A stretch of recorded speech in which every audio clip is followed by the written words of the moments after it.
नमस्कार। राजस्थान की तमाम फटाफट खबरों में आपका स्वागत है। राजस्थान की खबरों के लिए आपसे निवेदन कि यदि आपने हमारे चैनल को सब्सक्राइब नहीं किया है तो कृपया करके राजस्थान की खबरों के लिए आपके अपने चैनल को सब्सक्राइब करना ना भूलें।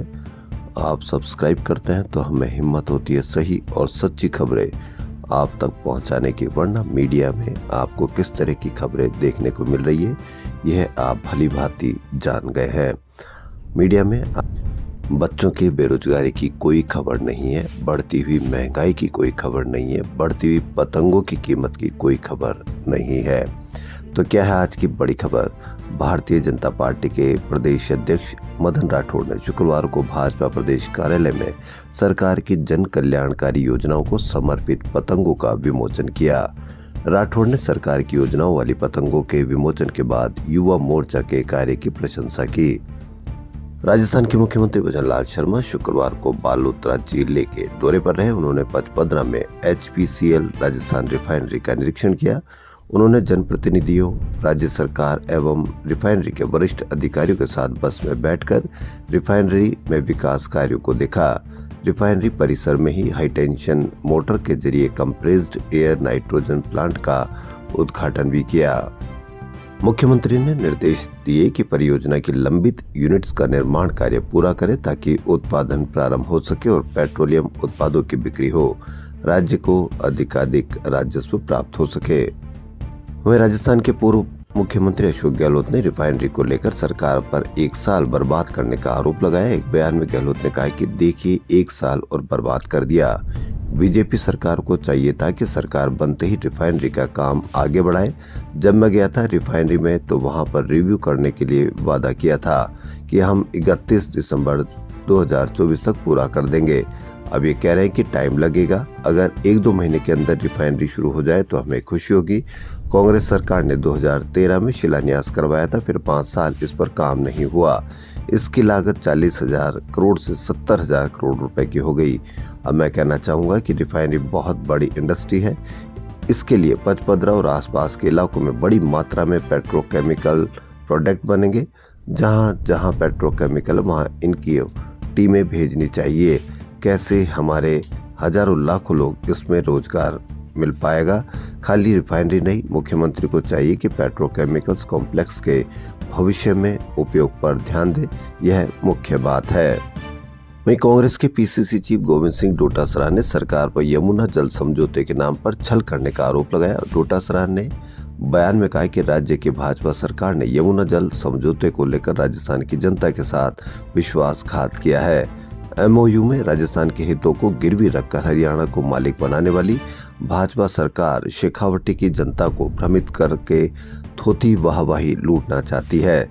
सच्चाई यह है कि 17 फरवरी 2024 को राजस्थान और हरियाणा के बीच नए सिरे से DPR बनाने के लिए हुए MOU में 1994 के मूल समझौते की शर्तों का उल्लंघन और राजस्थान के हितों का आत्मसमर्पण है। नए समझौते के अनुसार हरियाणा को पहले 24,000 क्यूसेक पानी मिलेगा एवं इसके बाद यदि पानी बचेगा या बारिश के मौसम में अतिरिक्त पानी आएगा तब राजस्थान को पानी दिया जाएगा, जिसकी पुष्टि स्वयं हरियाणा के मुख्यमंत्री ने 7 जनवरी को दिल्ली में हुई बैठक के बाद की है। इस समझौते में राजस्थान के हितों का सरेंडर एवं सबसे बड़ी नाकामी यह है कि मुख्यमंत्री भजन लाल ने हरियाणा की मनमर्जी के आगे घुटने टेक दिए। जल बंटवारे पर केंद्रीय जल आयोग का नियंत्रण होता है, लेकिन बावजूद इसके हरियाणा ने अपनी मर्जी से 24,000 क्यूसेक पानी तय कर लिया। वहीं राजस्थान विधानसभा के नेता प्रतिपक्ष टीकाराम जूली ने नागौर जिले में किसानों पर हुए बर्बर लाठीचार्ज की कड़े शब्दों में निंदा की है। उन्होंने कहा कि भाजपा की किसान विरोधी नीतियों के कारण देश और प्रदेश का किसान आंदोलन को मजबूर है। JSW सीमेंट कंपनी के साथ मिलकर पुलिस द्वारा की गई इस दमनात्मक कार्रवाई में कई किसान और महिलाएं घायल हुई। नागौर के सरासनी में किसान JSW सीमेंट कंपनी के खिलाफ लोकतांत्रिक तरीके से विरोध कर रहे थे, लेकिन पुलिस ने बर्बरतापूर्वक लाठियां भांजी। उन्होंने कहा कि कांग्रेस अन्नदाता पर अत्याचार कतई बर्दाश्त नहीं करेगी। उन्होंने लाठीचार्ज के संबंध में जिला कलेक्टर से तथ्यात्मक जानकारी मांगी है। जूली ने कहा कि किसानों के साथ हो रहे अन्याय को बर्दाश्त नहीं किया जाएगा और हम किसानों के अधिकारों के लिए लड़ते रहेंगे। CBSE ने CTET का परिणाम जारी कर दिया। अभ्यर्थी रिजल्ट देख सकते हैं। CTET www.nic.in पर। वहीं लेखाकार और कनिष्ठ लेखाकार की स्किल परीक्षा 29 जनवरी को होगी। परीक्षा केंद्र, परीक्षा का समय और प्रवेश पत्र 22 जनवरी को जारी किए जाएंगे। हाईकोर्ट द्वारा एसआई भर्ती 2021 के संदर्भ में विचाराधीन सिविल रिट पिटीशन 9 जनवरी 2025 को जारी निर्देश की पालना में पुलिस मुख्यालय ने चयनित समस्त एसआई पीसी को दिए जाने वाले प्रशिक्षण को प्रभाव से बंद करने का आदेश जारी किया है। यह आदेश डीजीपी यूआर साहू ने जारी किए हैं। पंचायतों के स्वरूप में बदलाव के लिए सरकार ने नई कैबिनेट कमेटी बनाई है। वन नेशन वन इलेक्शन की दिशा में सरकार का यह बड़ा निर्णय है। कमेटी में शिक्षा मंत्री मदन दिलावर को संयोजक बनाया गया है। राजस्थान में अब 15 जनवरी तक तबादले हो सकेंगे। पहले सरकार ने 1 से 10 जनवरी तक तबादले खोले थे। शुक्रवार को अंतिम दिन 5 दिन के लिए इसे और बढ़ा दिया गया है। जीआईडी की तरफ से सचिव उर्मिला राजौरिया ने इस संबंध में आदेश जारी किए। ये आदेश सभी निगम, मंडल, बोर्ड, स्वायत्त शासी संस्थाओं पर भी लागू होंगे। गौरतलब है कि अब तक पुलिस, पंचायती राज, ग्रामीण विकास, चिकित्सा एवं स्वास्थ्य, रेवेन्यू, वन व ट्रांसपोर्ट, लेखा सेवा के कर्मचारी अधिकारियों के तबादले किए गए और कुछ की सूची बनी है। तबादले खोले जाने को लेकर कांग्रेस नेता पूर्व मंत्री प्रताप सिंह खाचरियावास ने कहा कि पूरे राजस्थान में कर्मचारियों, अधिकारियों के ट्रांसफर को लेकर भाजपा सरकार ने तबादला उद्योग चला रखा है। जयपुर के सिविल लाइंस में भारी भीड़ हो रही है। आम अधिकारी कर्मचारी धक्के खाते घूम रहे हैं। तबादलों में भारी भ्रष्टाचार हो रहा है। आम कर्मचारी नहीं, भाजपा कार्यकर्ताओं तक को विधायक और मंत्रियों की डिजायर नहीं मिल रही है। सिर्फ विधायक और मंत्री अपनी व्यवस्था के आधार पर तबादले करवा रहे हैं। पूरे सिविल लाइंस में दलाल घूम रहे हैं। पूरे राजस्थान से लोग पिछले 10 दिन से राजधानी जयपुर में डेरा डालकर बैठे हुए हैं। अतिक्रमियों से मुक्त करवाई सरकारी जमीन पर जेडीए जल्द ही अलग अलग योजनाएं लाएगा। जेडीए प्रवर्तन शाखा ने जीरो टॉलरेंस की नीति के आधार पर बीते 4 माह में जेडीए रीजन के अलग अलग इलाकों में 600 बीघा सरकारी जमीन भूमाफियाओं से मुक्त करवाकर कब्जे में ली है। इन जमीनों की अनुमानित कीमत करीब 2000 करोड़ रुपए है। आपको किस तरह का दूध मिलता है इसकी आप एक वानगी देखिए, लेकिन आप दूसरे कामों में इतने व्यस्त हैं कि आपको दूध भी यदि नकली मिलता है या प्योर नहीं मिलता है तो इसकी भी अब आपको कोई चिंता नहीं है। चाहे इससे आपके बच्चे जो दूध पी रहे हैं उस पर क्या असर करेगा या कितना असर करेगा, यह आप देखिए। राजस्थान कोऑपरेटिव डेयरी फेडरेशन की ओर से प्रदेश में दूध का दूध, पानी का पानी अभियान की शुरुआत की है। इसके तहत जयपुर डेयरी की ओर से गुरुवार को शहर में 5 जगहों पर दूध जांच के लिए शिविर का आयोजन किया गया, जिसमें जांच हुए 70% दूध के सैंपलों में 40% तक पानी मिला हुआ था। यानी आप जो पूरी कीमत दे रहे हैं उसमें 50% तक भी दूध नहीं है। यानी आप पानी की कीमत दूध के हिसाब से दे रहे हैं। लेकिन आपको इसकी कोई चिंता नहीं। आप लगे रहिए कि किस तरह से आप देश को एक क्रांतिकारी कदम उठा सकते हैं, बढ़ा सकते हैं। यह दूध उपभोक्ताओं को 60 रुपए प्रति लीटर से बेचा जा रहा है, जबकि एसएनएफ और फैट के हिसाब से 22 रुपए प्रति लीटर का है। अभियान आरसीडीएफ सीएमडी श्रुति भारद्वाज के निर्देश पर चलाया जा रहा है। इस अभियान का उद्देश्य दूध में मिलावट को रोकना और लोगों को शुद्ध दूध के महत्व के प्रति जागरूक करना है। लेकिन अब जागरूक होने वाले न तो ग्राहक रहे और न ही कोई उपभोक्ता रहे, क्योंकि उनको अपने परिवार की चिंता, दूध की चिंता भी बिल्कुल नहीं है। इसमें उपभोक्ताओं को दूध जांच के लिए 100 ml दूध खुले बर्तन में बिना गर्म किए लाना होगा। शिविरों में उपभोक्ताओं को दूध की शुद्धता की पहचान और मिलावट के खतरों के बारे में जागरूक किया जा रहा है। राजस्थान हाईकोर्ट ने तृतीय श्रेणी विशेष शिक्षक भर्ती लेवल 2 के लिए आयोजित रीट 2024 में विशेष शिक्षक के डिप्लोमा धारक अभ्यर्थियों के आवेदन पत्र स्वीकार करने के निर्देश दिए हैं। जयपुर के हरमाड़ा थाना इलाके में शुक्रवार दोपहर गद्दे के गोदाम में आग लग गई। बंद शटर से धुएं का गुबार उड़ते देख लोगों में दहशत फैल गई। 3 दमकलों की मदद से आग पर काबू पाया गया। दैनिक भास्कर की ये एक बहुत बड़ी खबर, सराहनीय खबर। जयपुर अजमेर हाईवे पर 20 दिसंबर को हुए भीषण अग्निकांड 20 जिंदगियां ले चुका है। हादसे के दौरान एक जलते व्यक्ति का विभत्स वीडियो वायरल हुआ, जिसमें उस व्यक्ति की अंतिम आवाज थी, मुझे बचा लो, गाड़ी में ले चलो, किराया मैं दे दूंगा। कई घायलों ने ऐसे ही दम तोड़ा। हादसों में झुलसे लोगों का तुरंत इलाज मिलना चाहिए क्योंकि वो मरीज के लिए गोल्डन आवर्स होते हैं। इसके बावजूद 108 एम्बुलेंस मरीजों को 16 किलोमीटर दूर एसएमसी लेकर गई, जबकि 1.5 किलोमीटर में 50 बेड के 5 अस्पताल थे। यहाँ 5 मिनट में पहुंचा सकते थे। 20 मरीज खुद निजी अस्पतालों में पहुंचे भी। सरकार का 108 से जो करार है उसमें शामिल शर्त की वजह से एम्बुलेंस नजदीकी अस्पतालों में नहीं जाती है। इसका अर्थ ये हुआ कि 108 सिर्फ सरकारी अस्पतालों में ही जाएगी, चाहे वह कितनी ही दूर हो और उसके पास में कितनी ही निजी अस्पताल हो, वहां वह नहीं जा पाएगी। आप इस पर अवश्य कमेंट करें कि क्या 108 यदि कोई दुर्घटना होती है या इस तरह के कोई हादसे होते हैं तो क्या वह अपने पास के निजी अस्पतालों में ले जाने का अधिकार रखती है, या निजी अस्पतालों को इस तरह से पाबंद किया जा सकता है कि वह जो भी इस तरह के दुर्घटना या अचानक हुए हादसे को लेकर यदि कोई मरीज वहां आता है तो उसका इलाज शुरू किया जाए या उसका इलाज किया जाए। सरकार को चाहिए कि इस तरह के अचानक पहुंचने वाले मरीजों का पूरा खर्चा सरकार उठाए, क्योंकि बहुत कम ऐसे हादसे हो पाते हैं या बहुत कम ऐसे चांस हो पाते हैं कि जहां पास के अस्पतालों में ले जाया जाएगा। सुप्रीम कोर्ट ने 5 से 18 नवंबर 2024 के बीच 12वीं की परीक्षा छोड़ने वाले छात्रों को जेईई एडवांस के तीसरे अटेम्प्ट के लिए रजिस्ट्रेशन की अनुमति दे दी है। नगर निगम ग्रेटर की ओर से अनूठा क्रिकेट मैच खेला गया। इस स्वच्छता क्रिकेट लीग की सबसे खास बात यह रही कि ये मैच मालवीय नगर में WTP के सामने GT पुलिया नाला में हुआ। नगर निगम ने स्वच्छता के प्रति आमजन को जागरूक करने एवं सामूहिक भागीदारी के लिए प्रोत्साहित करने के उद्देश्य से 3 टीमों को यह स्वच्छता क्रिकेट लीग मैच खिलाया। भजनलाल सरकार की अच्छी पहल के चलते जिला अस्पतालों में 60 साल या इससे अधिक उम्र वाले बुजुर्गों के इलाज के लिए बनाए गए जीरियाट्रिक वार्ड एवं जीरियाट्रिक क्लिनिक रामाश्रय वार्ड फायदेमंद साबित हो रहे हैं। इससे बुजुर्गों को इलाज के लिए इधर उधर चक्कर नहीं काटने पड़ रहे, आउटडोर इंडोर या जांच के लिए दिक्कत का सामना नहीं करना पड़ रहा। चिकित्सा मंत्री गजेंद्र सिंह खीवसर के निर्देश पर कपकपाती ठंड में गर्माहट के लिए रामाश्रय में हर 2 बेड के बीच में एक हीट ब्लोअर भी लगाया गया है। अब तक 11 लाख से अधिक बुजुर्ग रजिस्ट्रेशन करा चुके हैं। राष्ट्रीय और समाज के तौर पर सुरक्षा को महत्व देना हम सबकी नैतिक जिम्मेदारी है। विद्यार्थी यातायात नियमों की पालना करते हुए सड़क मार्गों पर सुरक्षित आवाजाही करे। ट्रैफिक में अनुशासित और सतर्क रहकर वह सुरक्षित तरीके से खुद भी गंतव्य स्थल पहुंचे, ये कहना है यातायात के ADG अनिल पालीवाल का। राष्ट्रीय सड़क सुरक्षा माह के तहत शुक्रवार को IAS स्कूल में आयोजित जागरूकता कार्यक्रम को संबोधित कर रहे थे।